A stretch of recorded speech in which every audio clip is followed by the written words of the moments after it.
Hello guys, मैं उदित भाटिया आज आपके सामने सिंपल हार्मोनिक मोशन जो कि BSc class 10th class 11th class 12th का जो टॉपिक है सिंपल हार्मोनिक मोशन उसको लेके अपियर हुआ हूँ। तो आज हम देखेंगे सिंपल हार्मोनिक मोशन होता क्या है एंड सिंपल हार्मोनिक मोशन की डेरिवेशन देखेंगे कि सिंपल हार्मोनिक मोशन की एक तो डिफरेंशियल इक्वेशन क्या है एंड उसका सॉल्यूशन, डिफरेंशियल इक्वेशन का सॉल्यूशन क्या आता है।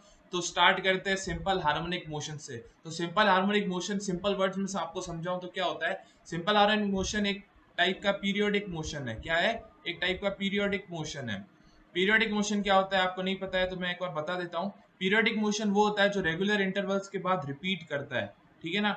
Repeat after regular intervals, regular intervals, okay. वो मोशन जो रिपीट होता है थोड़ी थोड़ी देर में, लाइक मैं बोलता हूँ कि एक कार है वो ए पॉइंट से स्टार्ट होके बी पॉइंट पे जाती है एंड अगेन 1 आवर बाद वापस वो बी से ए पे आती है, फिर 1 आवर बाद वापस ए से बी पे जाती है। तो ये रिपीटेशन वाला जो मोशन है इसको बोलते हैं पीरियोडिक मोशन, ओके। ये पीरियोडिक मोशन क्या होता है आपको समझ आ गया है। तो सिंपल हार्मोनिक मोशन है। सिंपल हार्मोनिक मोशन को मैं एस एच एम से इधर डिनोट कर रहा हूँ। तो एस एच एम एक है पीरियोडिक मोशन का टाइप है, okay. It is a type of periodic motion. लेकिन इसकी कैरेक्टरिस्टिक प्रॉपर्टी क्या है? पीरियोडिक मोशन भी बहुत तरीके के होते हैं। लाइक वाइब्रेटरी जो मोशन होता है, वाइब्रेशन जो होता है वो भी पीरियोडिक मोशन का टाइप है। रोटेशनल मोशन भी पीरियोडिक मोशन का टाइप है।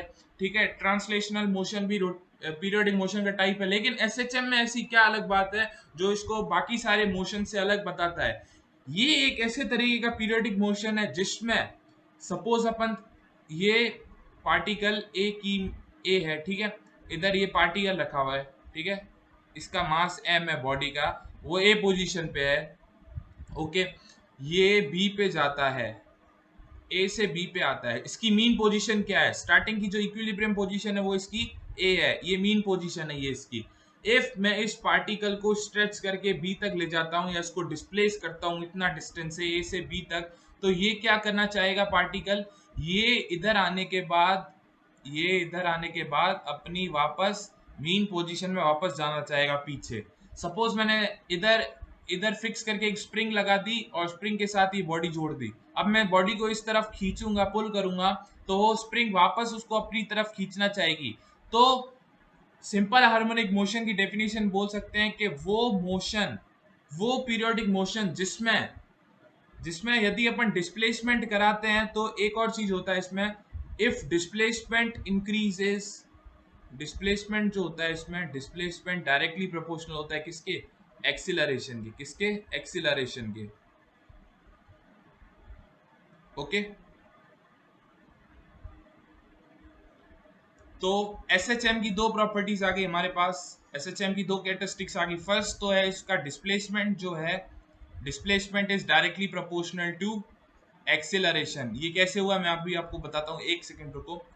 फर्स्ट प्रॉपर्टी आ गई सिंपल हार्मोनिक मोशन की कि जो डिस्प्लेसमेंट होता है पार्टिकल का वो एक्सिलरेशन, जो कि पार्टिकल का एक्सिलरेशन है उसके डायरेक्टली प्रोपोर्शनल रहेगा।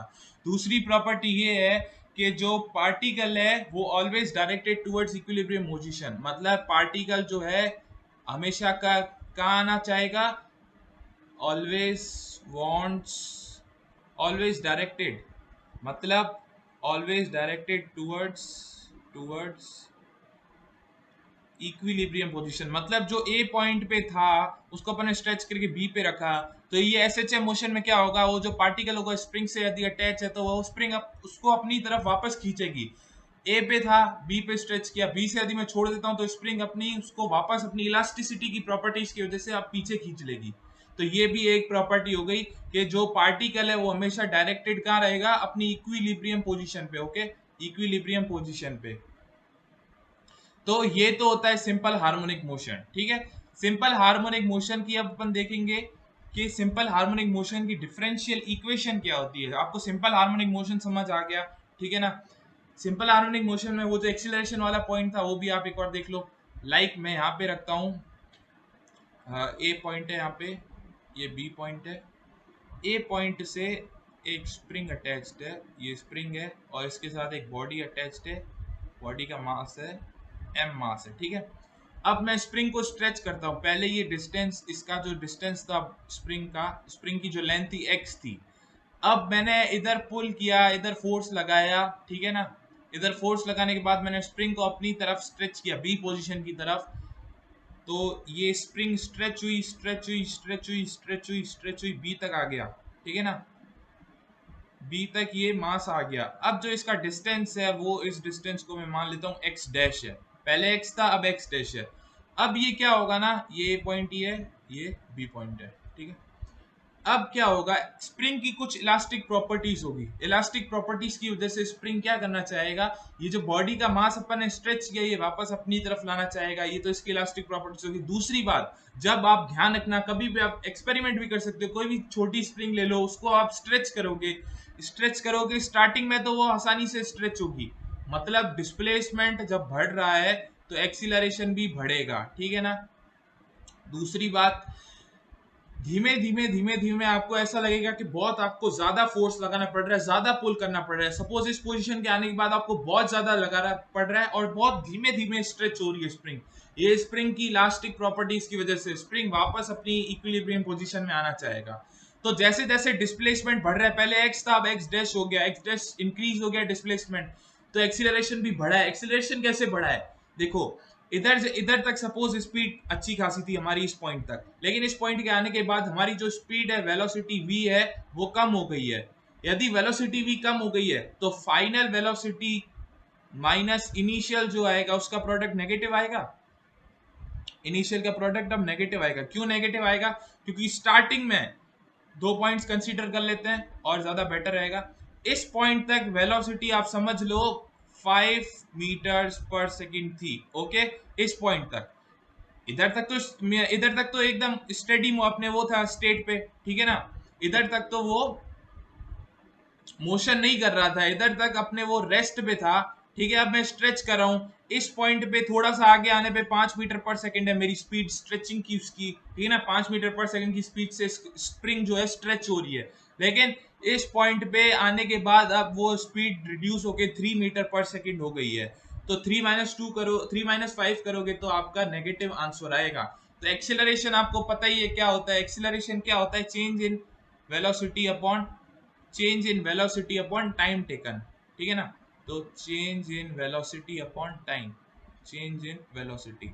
अब देखो, आप वेलोसिटी का चेंज हो रहा है, नेगेटिव आ रही है, वेलोसिटी चेंज हो रहा है, पहले थोड़ा कम था अब ज्यादा नेगेटिव हो रहा है। तो जो नेगेटिव हो रहा है वो एक्सीलरेशन तो है, एक्सीलरेशन तो चेंज इन वेलोसिटी हो रही है। तो वेलोसिटी चेंज हो रही है किसके साथ, डिस्प्लेसमेंट के साथ। जितना ज्यादा मैं स्प्रिंग को डिस्प्लेस कर रहा हूं उतना ज्यादा एक्सीलरेशन बढ़ रहा है। लेकिन आप देख रहे हो एक्सीलरेशन नेगेटिव आ रहा है क्योंकि चेंज इन वेलोसिटी ऊपर नेगेटिव आ रही है, क्योंकि इनिशियल फाइनल माइनस इनिशियल का जो आंसर आ रहा है, मैग्नीट्यूड आ रहा है वो नेगेटिव आ रहा है। दैट्स व्हाई एक्सेलरेशन जो होगा वो नेगेटिवली प्रोपोर्शनल होगा। नेगेटिवली इसलिए प्रोपोर्शनल होगा क्योंकि डिस्प्लेसमेंट इस डायरेक्शन में बढ़ रहा है लेकिन एक्सेलरेशन इस डायरेक्शन में कम हो रहा है। कम क्यों हो रहा है, क्योंकि एक्सेलरेशन अब नेगेटिव आ रहा है। इधर आपको मैंने स्टार्टिंग में बताया कि इधर अच्छे से स्पीड से स्प्रिंग को अपन स्ट्रेच कर रहे हैं, लेकिन इस पॉइंट तक आने के बाद स्प्रिंग बहुत धीमे धीमे स्ट्रेच हो रही है, बहुत ज्यादा फोर्स लगाना पड़ रहा है। तो वेलोसिटी का जो वो माइनस करने पे जब जो मैग्नीट्यूड आ रहा है वो नेगेटिव आ रहा है, तो एक्सीलरेशन भी नेगेटिव है। इसलिए एक्सीलरेशन और डिस्प्लेसमेंट एक दूसरे के लिए प्रोपोर्शनल तो होते हैं लेकिन एक दूसरे के लिए नेगेटिवली प्रोपोर्शनल। नेगेटिवली मतलब डायरेक्शन दोनों की अलग अलग है, मतलब जिस डायरेक्शन में डिस्प्लेसमेंट बढ़ रहा है उसमें एक्सीलरेशन तो बढ़ रहा है लेकिन एक्सीलरेशन नेगेटिव में बढ़ रहा है। मतलब अपन इसको कह सकते हैं डिस्प्लेसमेंट जो होता है वो डायरेक्टली प्रोपोर्शनल रिटार्डेशन। एक आपने टर्म पढ़ी होगी 9th या 10th क्लास में, रिटार्डेशन। रिटार्डेशन का मतलब यही होता है कि नेगेटिव एक्सीलरेशन आना। तो आई होप आपको ये सिंपल हार्मोनिक मोशन क्या होता है पूरा क्लियर हो गया होगा। अब अपन देखेंगे डिफरेंशियल इक्वेशन किसकी, सिंपल हार्मोनिक मोशन की। तो differential equation for simple harmonic motion मैं लिख लेता हूं, डिफरेंशियल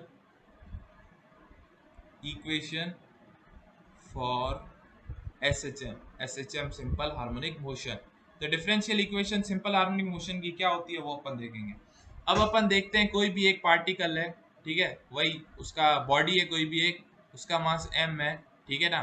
स्प्रिंग से वो अटैच्ड है, this is attached to a spring, okay, this is spring. और ये एक फिक्स पॉइंट ए से अटैच्ड है, ठीक है। अब अपन सेम वही करते हैं प्रोसीजर। अब अपन बॉडी ऑफ मास एम को पुल करते हैं, ठीक है, थोड़ा स्प्रिंग स्ट्रेच होगी, स्ट्रेच होके स्प्रिंग की जो लेंथ होगी वो इंक्रीज हो जाएगी। अब यही बॉडी ऑफ मास एम है, मैंने थोड़ा स्प्रिंग को स्ट्रेच कर दिया। अब अपन क्या कर देखते हैं इसमें कि जब अपन स्प्रिंग को स्ट्रेच करते हैं तो बहुत ज्यादा फोर्स लगाना पड़ता है स्ट्रेच करने में, क्योंकि स्प्रिंग वापस चाहेगा कि ये अपनी, ये इसका इक्विलिब्रियम पोजीशन है, या बोल सकते हो आप मीन पोजीशन, इक्विलिब्रियम और मीन पोजीशन इसको आप बोल सकते हो। तो स्प्रिंग क्या चाहेगा कि पार्टिकल जो है अपने वापस मीन पोजीशन पे आ जाए। जैसे ही मैं अपना हाथ इस बॉडी को पकड़ा हुआ है मैंने छोड़ दूंगा तो ये वापस अपनी मीन पोजीशन पे आ जाएगी। ये क्यों आ रही है? क्योंकि स्प्रिंग के अंदर एक फोर्स जनरेट हो रहा है, इसको बोलते हैं रीस्टोरिंग फोर्स। रीस्टोरिंग फोर्स क्या करेगा? बॉडी ऑफ मास एम को वापस अपनी मीन पोजीशन पे लाना चाहेगा। तो जो force, that force which will tend body to maintain its mean position, or the force which will make body move again to its mean position is known as restoring force। तो restoring force जो होता है उसी के कारण body of जो मास है अपन ने स्ट्रेच किया हुआ है यहाँ तक आए हुए अपन, ठीक है, वो अब अगेन जैसे ही छोड़ने पे रीस्टोरिंग फोर्स की वजह से अपनी मीन पोजीशन पे आ जाएगा। यदि मैं जैसे ही इसको छोड़ दूंगा तो ये ए जो था अपनी मीन पोजीशन पे वापस आ जाएगा, ठीक है ना। तो ये रीस्टोरिंग फोर्स की वजह से होता है। ये रीस्टोरिंग फोर्स किसके प्रोपोर्शनल होता है अपन वो देखते हैं। अब आप जितना ज्यादा स्प्रिंग को स्ट्रेच करोगे उतनी जोर से जाएगा।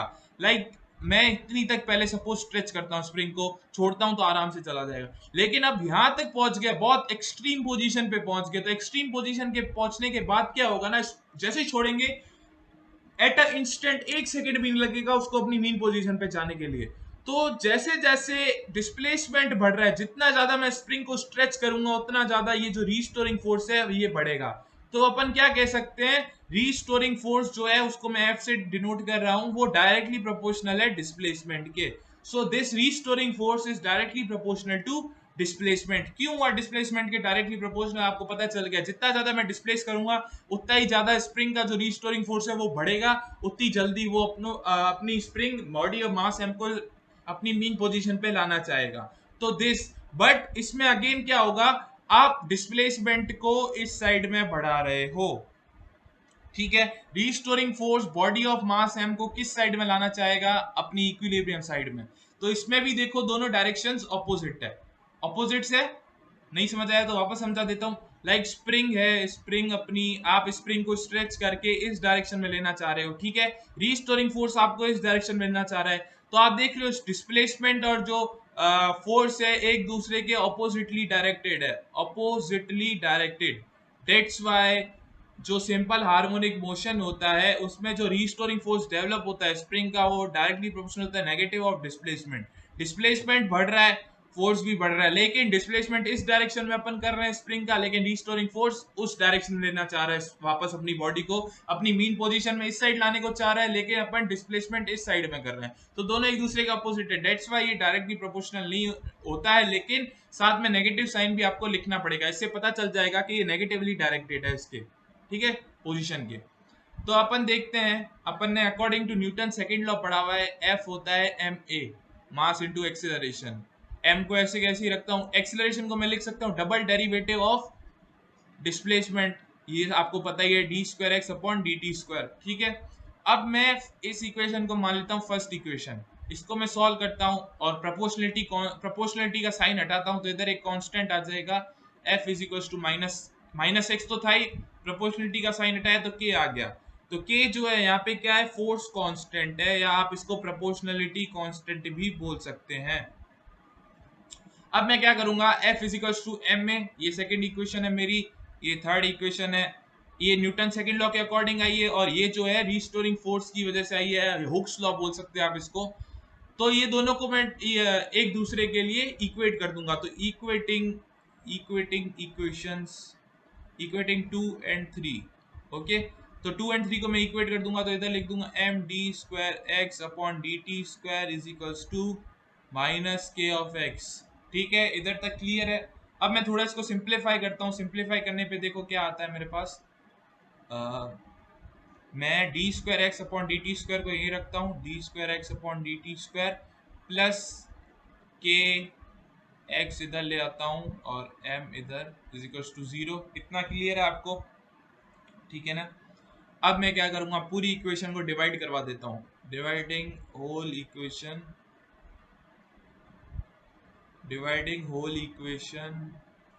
इस इक्वेशन को फोर्थ नंबर दे देते हैं। Dividing whole equation 4 by mass m, by m से मैं इसको डिवाइड करता हूँ, तो इसको डिवाइड करूंगा तो m से m कट जाएगा, तो इस साइड क्या रहेगा, डी स्क्वायर एक्स, इस टर्म में D square X upon D T square रहेगा, plus K by M, X इधर ऐसे का ऐसा 0।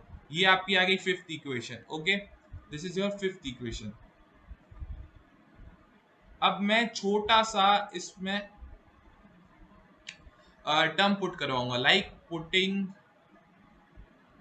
किसकी वैल्यू पुट करूंगा, putting value of K by M is equals to omega square. Omega square मैंने किसकी वैल्यू पुट करा दी है, के बाई एम की। के था हमारा स्प्रिंग कांस्टेंट, एम हमारा बॉडी का मास है, एम जैसे वो अपना स्प्रिंग मास सिस्टम था ना, ये था हमारा स्प्रिंग मास सिस्टम, ये हमारा मास है, ये एम है, ठीक है, ये फिक्स पोजीशन ए समझ लो, और स्प्रिंग कांस्टेंट के है, ठीक है, फोर्स कांस्टेंट के है।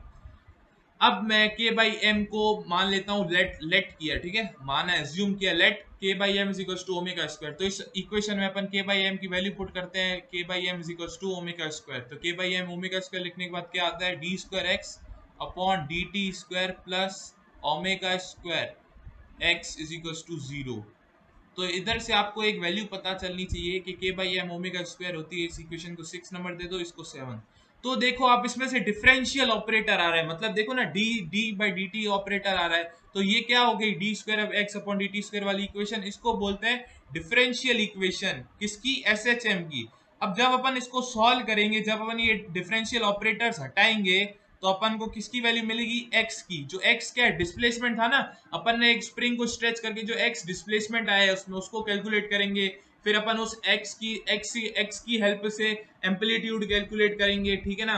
एम्पलीट्यूड कैलकुलेट करने के बाद उस बॉडी ऑफ मास एम का स्पीड, एक्सेलरेशन सब कैलकुलेट करेंगे। तो ये डिफरेंशियल इक्वेशन हमारे पास आ गई है एस एच एम की। क्या होती है, इक्वेशन नंबर 7 जो हमारी डिफरेंशियल इक्वेशन ऑफ एसएचएम है। अब अपन डिफरेंशियल इक्वेशन ऑफ एसएचएम को सॉल्व करेंगे। तो डिफरेंशियल इक्वेशन ऑफ एसएचएम को एक बार आप इसको नोट करते जाओ साथ साथ में।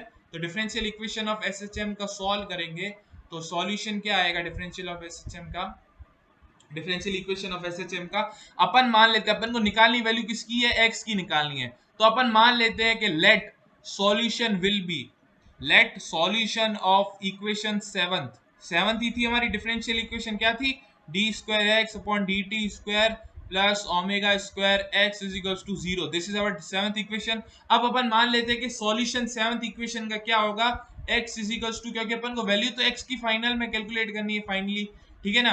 तो अपन x के ऊपर फोकस करेंगे, तो x की अपन मान लेते हैं वैल्यू आती है सॉल्व करने के बाद, मानते हैं जस्ट, अभी एज्यूम कर रहे हैं, आई नहीं है सॉल्व करने पे, अपन ने जस्ट माना है कि C E alpha T, x equal to C constant है, e आपका एक्सपोनेंशियल है, e की वैल्यू होती है आपको कांस्टेंट कुछ पता है, e इक्वल्स टू 2.7 करके कुछ वैल्यू होती है, ये वही e है। e अल्फा, अल्फा भी कांस्टेंट है, तो अल्फा और c आपका है कांस्टेंट, ठीक है ना, कांस्टेंट। ओके, t जो है आपका टाइम है, t इज योर टाइम। तो अपन ने माना है कि सॉल्यूशन सेवंथ इक्वेशन की सॉल्यूशन ये होगी। अब मैं इस इक्वेशन को डिफरेंशिएट करूंगा, ये हमारी एट्थ इक्वेशन मान लेते हैं। अब मैं डिफरेंशिएट करूंगा एक बार इक्वेशन एट्थ को, differentiating equation eighth with respect to time.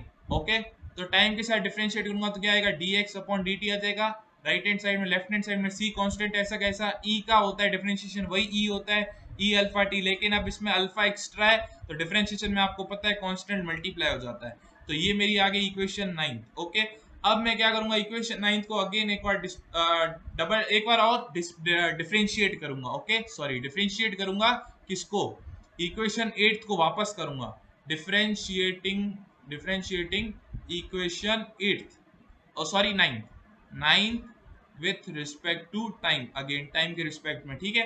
तो क्या आ जाएगा, D square X upon D T square is equals to C ऐसा का ऐसा, ई अल्फा टी का ई अल्फा टी आएगा, ठीक है। अगेन अल्फा है तो अल्फा एक और यहाँ से आ जाएगा, और एक और अल्फा था ही हमारे पास पहले से, तो अल्फा इंटू अल्फा क्या हो जाएगा, अल्फा स्क्वायर हो जाएगा। तो C alpha square multiply e alpha T, तो ये आ गई D square X upon D T square की वैल्यू। तो हमारे पास अब किस किस की वैल्यूज आ गई, देखो D x by D T की आ गई, D square x by D T की आ गई, और एक्स की तो वैल्यू अपन ने मानी है। तो ये इक्वेशन 7, इक्वेशन 8, 9th और 10th से जो हमारी वैल्यूज आई है, यदि अपन उसको इक्वेशन 7th में पुट करते हैं, इक्वेशन 7th क्या थी हमारी, डिफरेंशियल इक्वेशन जो थी D square X upon D T square plus omega square X is equal to 0। यदि इस इक्वेशन में D square X upon D T square जो कि इक्वेशन 10th की वैल्यू है, इसमें मैं पुट कर देता हूं, और x की वैल्यू अपन ने एज्यूम की है इक्वेशन 8 से अपन ने एज्यूम की है ना x की वैल्यू, वो मैं इसमें पुट कर देता हूं। तो देखते हैं पुट करने के पे क्या होता है।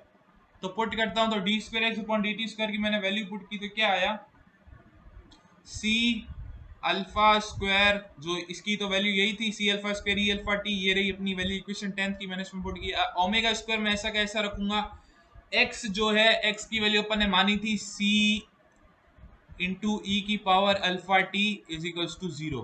ठीक है, यही इक्वेशन में मैंने वैल्यूज पुट की है x की और D square X upon D T square की। ठीक है, आगे चलते साथ में आप नोट भी करते जाइए। अब मैं इसमें से कॉमन निकालता हूँ कुछ टर्म। अब मैंने इसमें से c, दोनों में c e की पावर अल्फा टी कॉमन आ रहा है, तो कॉमन निकाल दिया, इधर रह गया अल्फा स्क्वायर, इधर रह गया omega square is equals to 0। अब आपको पता है कि c जो है कांस्टेंट होता है, अल्फा भी कांस्टेंट है, तो आपको पता है जो कांस्टेंट होता है उसकी तो फिक्स वैल्यू होती है, वो 0 के बराबर अपन उसको इक्वेट नहीं कर सकते, तो ये पार्ट तो 0 के इक्वेट नहीं हो पाएगा, तो अपन इस पार्ट को इक्वेट करेंगे क्योंकि ये तो कांस्टेंट्स है। तो alpha square plus omega square equals to 0 अपन पुट कर सकते हैं, तो इधर से अपन अल्फा की दो वैल्यूज निकाल लेंगे, ये माइनस ओमेगा स्क्वायर आ गया। अब माइनस ओमेगा स्क्वायर के ऊपर रूट आएगा, तो मैं -1 ओमेगा स्क्वायर इसको ऐसे लिख सकता हूँ। अब आपको पता है आयोटा क्या होता है, एक आयोटा नाम का टर्म होता है जिसका वैल्यू होता है अंडर रूट -1, मतलब -1 का स्क्वायर रूट, तो -1 का स्क्वायर रूट आ गया आयोटा। अब ओमेगा स्क्वायर का निकालना है, तो ओमेगा स्क्वायर का स्क्वायर रूट हो जाएगा ओमेगा, लेकिन साथ में प्लस भी आएगा और माइनस भी आएगा, क्योंकि प्लस माइनस आई ओमेगा, यदि आप प्लस आई ओमेगा की मल्टीप्लाई करेंगे प्लस आई ओमेगा से, तो यही वैल्यू आएगी माइनस का ओमेगा स्क्वायर, और माइनस भी जब लेंगे, क्योंकि इसके दो रूट्स होंगे, स्क्वायर रूट हुआ है तो प्लस माइनस की दोनों वैल्यूज आएगी, तो अल्फा की दो वैल्यूज आ गई, एक अल्फा 1 आ गया आपका प्लस आई ओमेगा, ठीक है ना, एक अल्फा 2 आ गया, क्या आ गया, माइनस आई ओमेगा। अब मेरे पास अल्फा की दो वैल्यूज आ गई, ठीक है। अब अल्फा की दो वैल्यूज आई तो एक्स की भी दो वैल्यूज होनी चाहिए ना, क्यों होनी चाहिए, क्योंकि x हमारा था c e की पावर अल्फा t, तो x1 इसके हिसाब से अलग होना चाहिए, x1 हो जाएगा हमारा c1 e की पावर अल्फा, इस बार मैं ये अल्फा 1 पुट कर देता हूं उसमें x1 में, तो अल्फा 1 है i ओमेगा t, और x2 क्या है हमारा, what is our x2, c2 हो जाएगा e, और जब मैं पावर्स लिखूंगा तो इस बार अल्फा 2 की वैल्यू ये रखूंगा, तो माइनस आई ओमेगा टी। ठीक है, अब जो सॉल्यूशन होगा अपन ने तो एज्यूम किया था, लेकिन वो असली में होता नहीं है, तो जो होता है ना सॉल्यूशन डिफरेंशियल इक्वेशन का हमारी, वो होता है लीनियर कॉम्बिनेशन x1 और x2 का, मतलब जो हमारा सॉल्यूशन आएगा वो क्या होगा, लीनियर कॉम्बिनेशन x1 और x2। यदि मैं लीनियर कंबाइन कर देता हूँ दोनों को, तो जो इसका जो प्रोडक्ट आएगा लास्ट में, जो इसका मैग्नीट्यूड, जो भी हमारा रिस्पेक्टिव प्रोडक्ट आएगा, वही सॉल्यूशन होगा, वही x की वैल्यू निकाल के देगा। तो x की वैल्यू किधर से निकल जाएगी, हमारा x डिस्प्लेसमेंट है, तो x equal to x1 plus x2।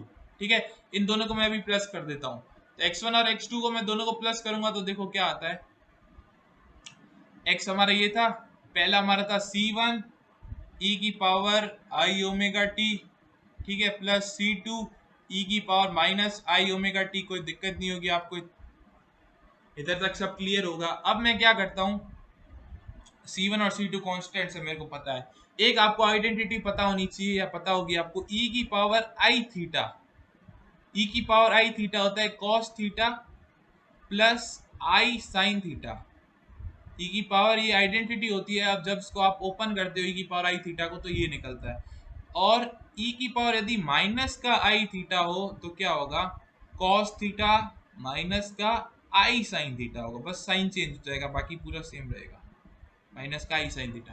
अब आपको पता है डिस्टेंस होता है, वेलोसिटी होता है डिस्टेंस अपॉन टाइम, इधर जो वेलोसिटी है वो एंगुलर वेलोसिटी है ओमेगा, ओमेगा आपको मैंने स्टार्टिंग में बताया नहीं था, या तो आप इसको एंगुलर फ्रीक्वेंसी बोल सकते हैं, एंगुलर वेलोसिटी, तो एंगुलर वेलोसिटी क्या होगा, एंगुलर डिस्प्लेसमेंट अपॉन टाइम, और एंगुलर डिस्प्लेसमेंट आपको पता है थीटा होता है, और अपॉन टाइम क्यों होता है एक बार देखिए आप इसको, अपॉन टाइम टेकन, सॉरी हाँ छोटा टी आएगा यहाँ पे।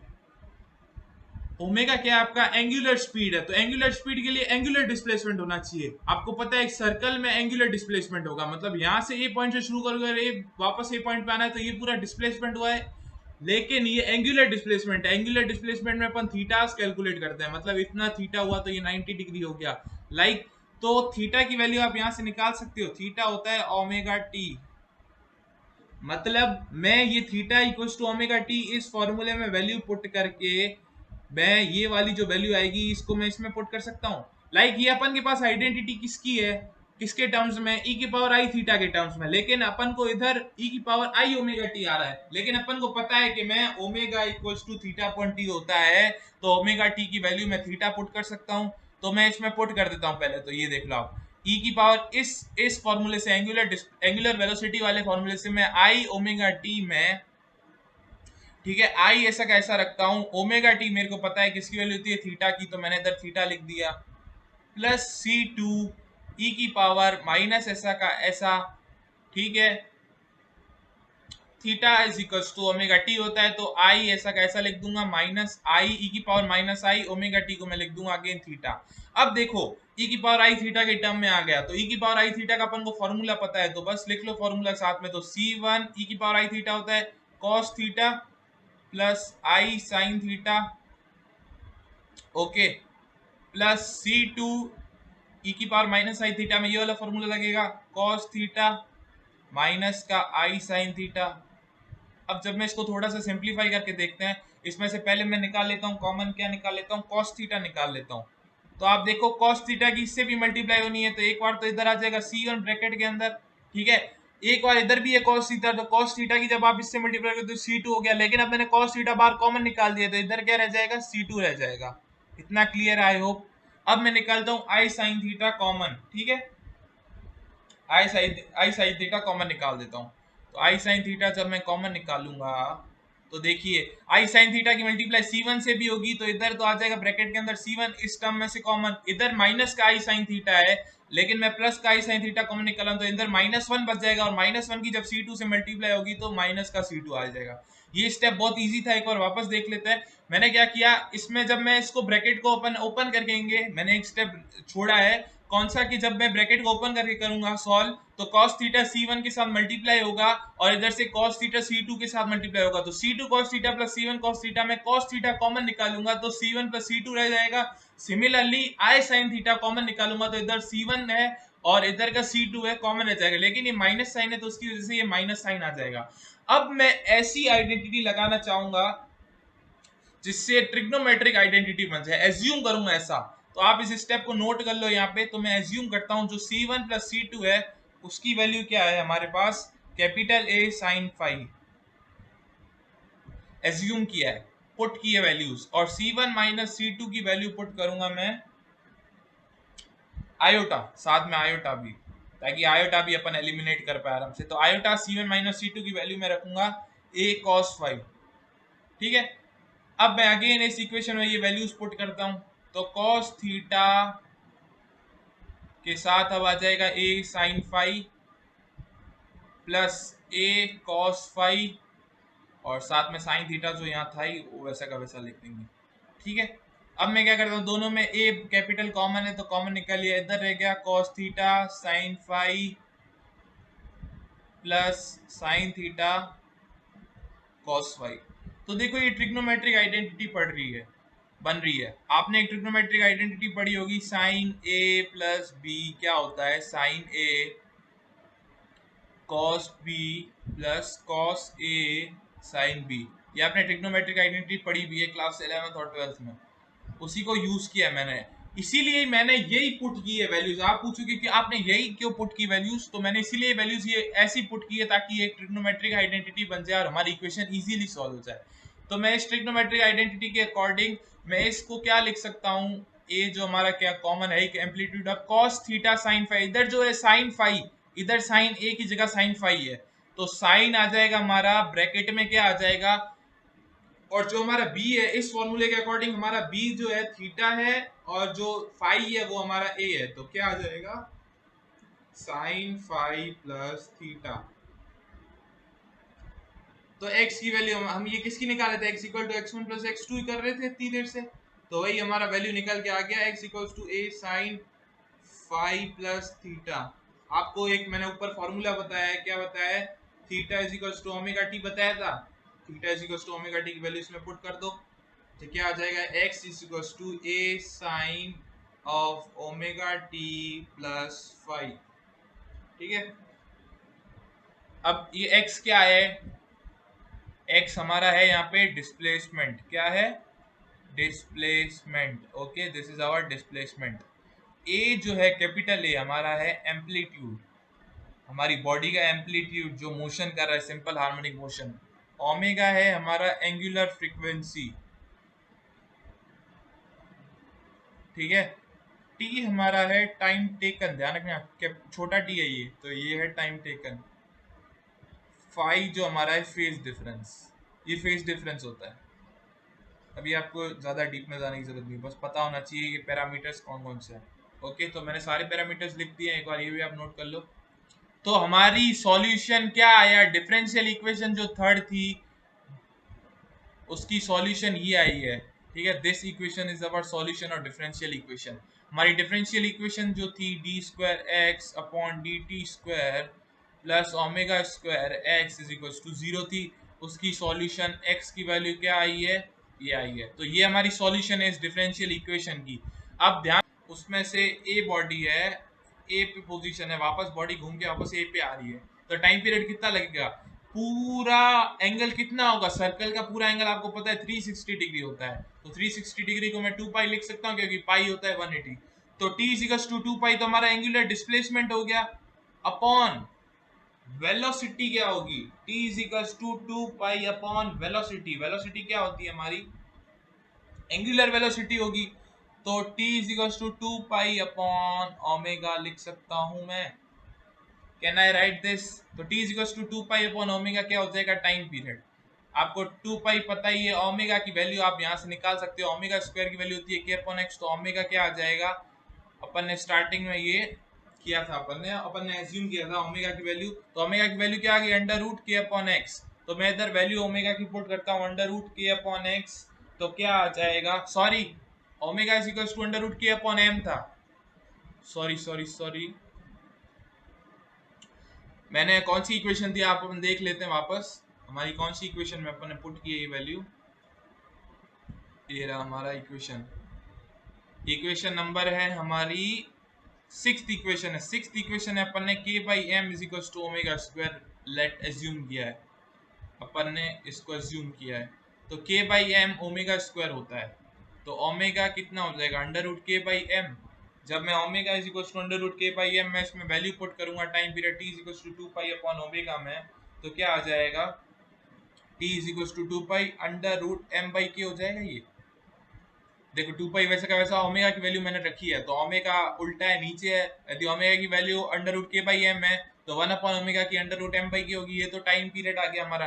अब आपको पूछा कि फ्रीक्वेंसी कैसे निकालोगे, तो फ्रीक्वेंसी आपको पता है 1 अपॉन टाइम पीरियड होता है, तो फ्रीक्वेंसी आ जाएगा 1 अपॉन टाइम पीरियड को उल्टा कर दो, ठीक है ना, तो 1 अपॉन टाइम पीरियड आपको पता ही है ये होता है, तो 1 upon time period 2 pi under root M upon K को उल्टा करोगे तो ये आ जाएगा के अपॉन एम, तो ये आपका आ गया टाइम पे फ्रीक्वेंसी 1/2 पाई अंडर रूट के बाई एम।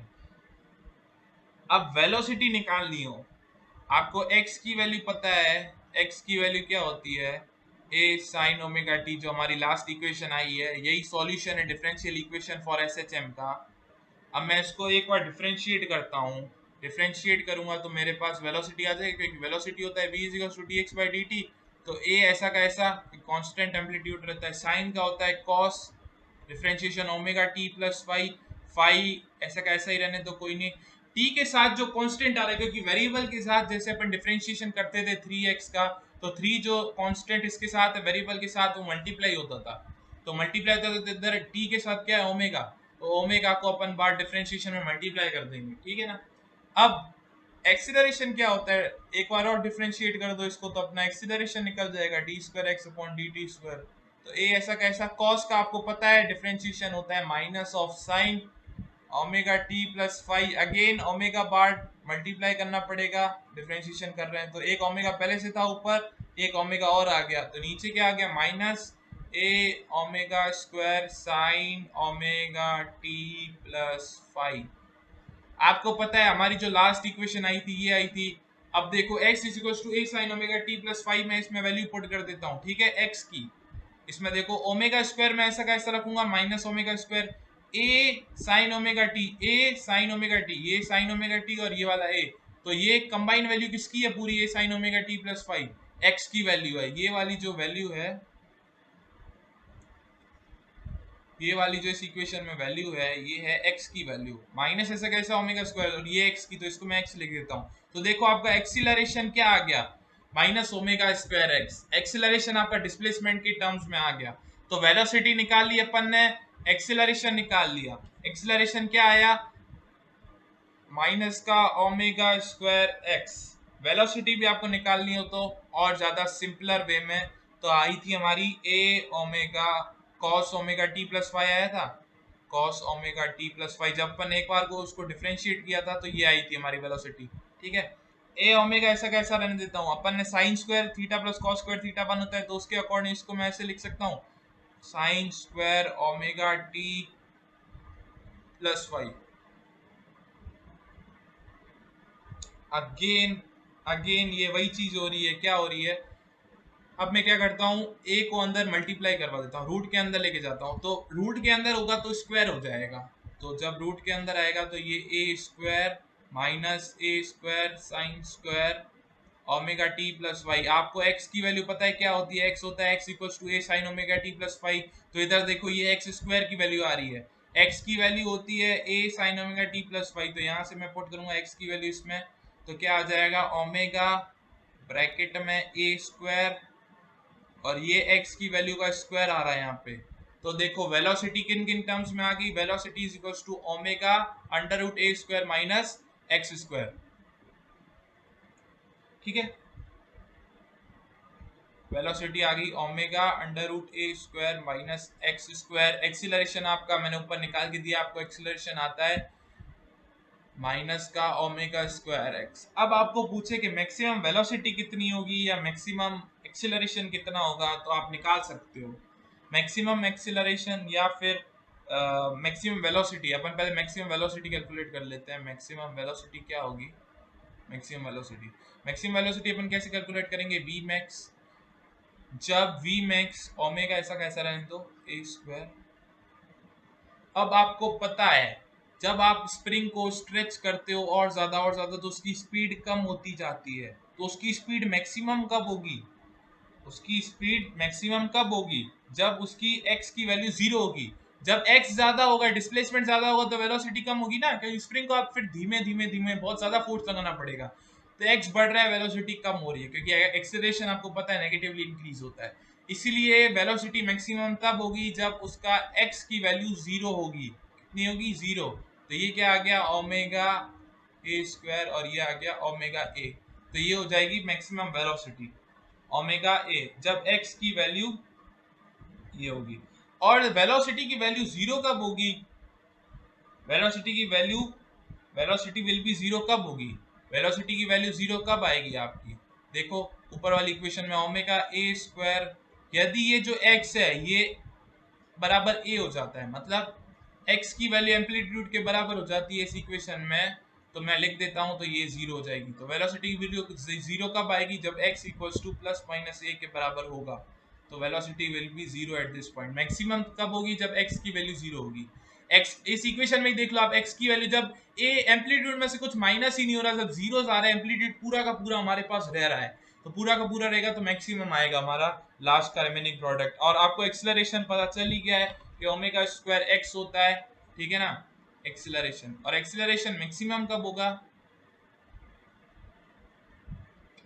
तो अपन कहा थे मैक्सिमम एक्सेलरेशन पे, तो मैक्सिमम एक्सेलरेशन कैसे कैलकुलेट होगा, इस इक्वेशन के अकॉर्डिंग मैक्सिमम कैलकुलेशन ऐसे इंक्लूड होगा, लाइक अपन एग्जांपल लेते हैं हमारी बॉडी का, ठीक है, ये बॉडी अपनी मीन पोजीशन पे है। जब मैं इसको अपनी एक्सट्रीम पोजीशन पे लेके जाता हूँ, एक्सट्रीम पोजीशन पे क्या होगा, एम्पलीट्यूड मतलब मैक्सिमम कब होगा, जब x की वैल्यू प्लस माइनस ए होगी।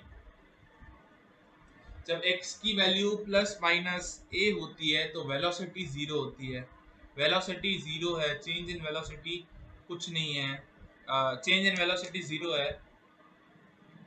लाइक रुको एक मिनट,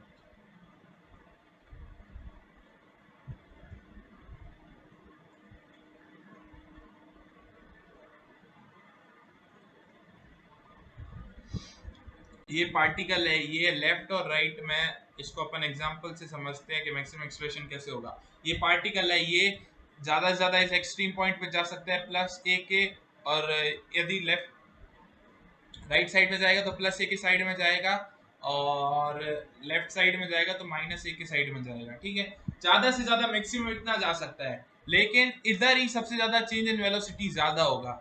क्यों होगा, उसका भी एक रीज़न है। जब वेलोसिटी एक्स की वैल्यू जीरो हो जाएगी तो वेलोसिटी इधर मैक्सिमम हो जाएगी, लाइक इधर एक्सीलरेशन का चेंज नहीं होगा। जब मिडल में होगा या मीन पोजीशन पे होगा तो एक्सीलरेशन जो होगा वो पार्टिकल का जीरो होगा। और जब एक्सट्रीम पोजीशन पे होगा तो एक्सट्रीम पोजीशन की कंडीशन कौन सी है, x equal to plus minus A, तो x equal to plus minus A की कंडीशन पे एक्सीलरेशन जो होगा वो मैक्सिमम होगा। तो आज अपन ने देखा कि सिंपल हार्मोनिक मोशन क्या होता है, उसकी डिफरेंशियल इक्वेशन देखी, और डिफरेंट डिफरेंट पैरामीटर्स देखे गए, और जब पैरामीटर्स की मैक्सिमम वैल्यू कहाँ पर होती है। Thank you. इफ आपको सिंपल हार्मोनिक मोशन पूरा अच्छे से समझ आया है तो प्लीज प्लीज सब्सक्राइब करें एंड इस वीडियो को शेयर करें। ये वीडियो बीएससी क्लास 12 क्लास 11 सबके लिए यूजफुल है। Thank you.